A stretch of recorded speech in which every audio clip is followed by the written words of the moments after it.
Assalamualaikum warahmatullahi wabarakatuh. Perkenalkan, nama saya Aida Kudratunada, saya dari kelas 1 PKIP.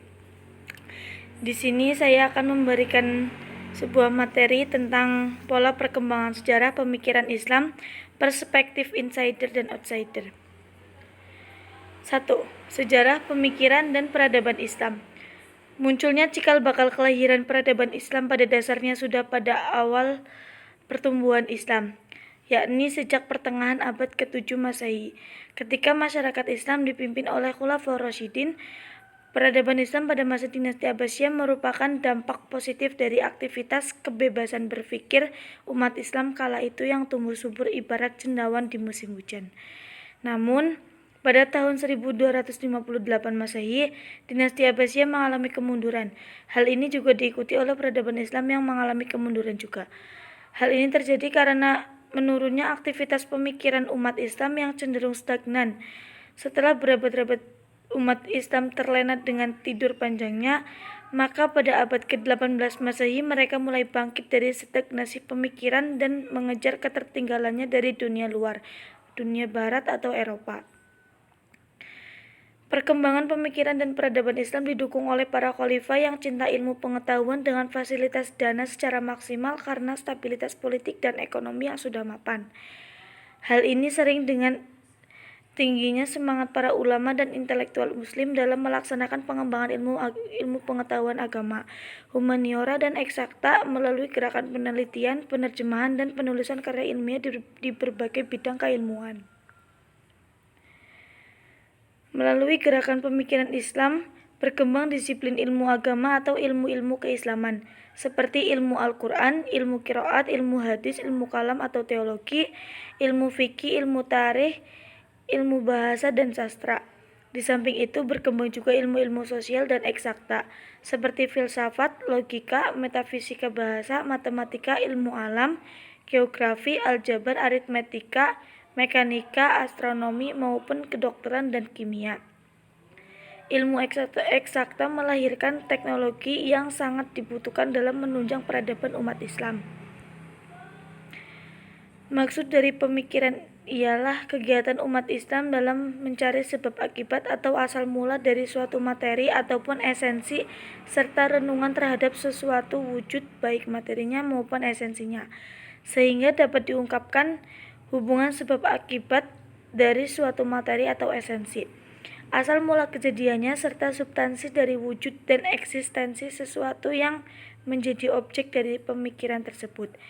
Pemikiran Islam merupakan gagasan atau buah pikiran pemikir-pemikir Islam atau ulama yang bersumber dari Al-Quran dan Al-Sunnah untuk mendapat jawaban dari persoalan-persoalan manusia dan masyarakat yang timbul. Pengembangan studi Islam perspektif insider-outsider. Sebagai agama yang universal dan komprehensif yang melingkupi segala aspek kehidupan dan perkembangan ilmu pengetahuan dengan berbagai perspektif ilmu dan perspektifnya, menjadikan studi Islam banyak diminati di berbagai kalangan, baik kalangan penganut agama Islam itu sendiri atau disebut kalangan insider, dan kalangan di luar penganut Islam atau disebut outsider. Meskipun berpotensi polemik, kajian yang dilakukan oleh penganut Islam atau insider lebih bisa diterima dibandingkan dengan kajian yang dilakukan oleh outsider. Bagi kalangan konservatif dan fundamentalis, kajian Islam yang dilakukan oleh outsider sulit diterima karena perbedaan ideologis yang mendasarinya. Alfred T.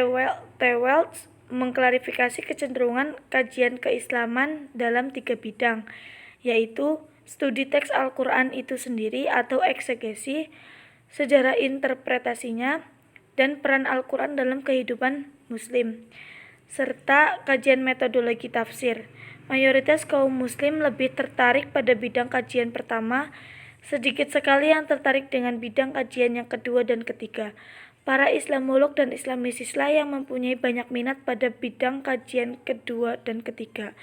Walau ada beberapa juga yang tertarik melakukan penafsiran, yang masih langka adalah kajian metodologi tafsir. Epistemologi insider-outsider. Kajian insider-outsider dapat memperkaya kajian keislaman. Maka sudah tentu mengakomodir epistemologi yang berkembang dalam dua perspektif tersebut layak dilakukan. Epistemologi kajian Islam yang dilakukan oleh Al-Jabiri dapat dijadikan sebagai representasi epistemologi insider. Al-Jabiri menguraikan bahwa epistemologi yang berkembang dalam transisi Islam mencakup 3 paradigma, yaitu al-bayan atau rasionalisme, al-burhan atau empirisme, dan al-irfan atau intuisi. Perbedaan dari 3 stigma yang diungkapkan oleh Al-Jabar terletak pada sisi kebenarannya. Menurut Al-Jabar, tradisi bayani, otoritas kebenaran terletak pada teks atau wahyu. Pada Al-Burhan, kebenaran bisa dilihat dari kemampuan manusia berupa pada pengalaman manusia dan akal dengan terlepas dari teks wahyu yang bersifat sakral dan dapat memunculkan paripatik.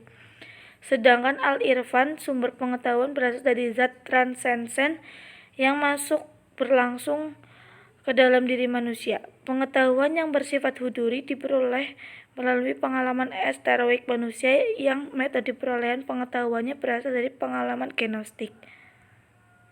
Sekian dari saya, kurang dan lebihnya mohon maaf. Wassalamualaikum warahmatullahi wabarakatuh.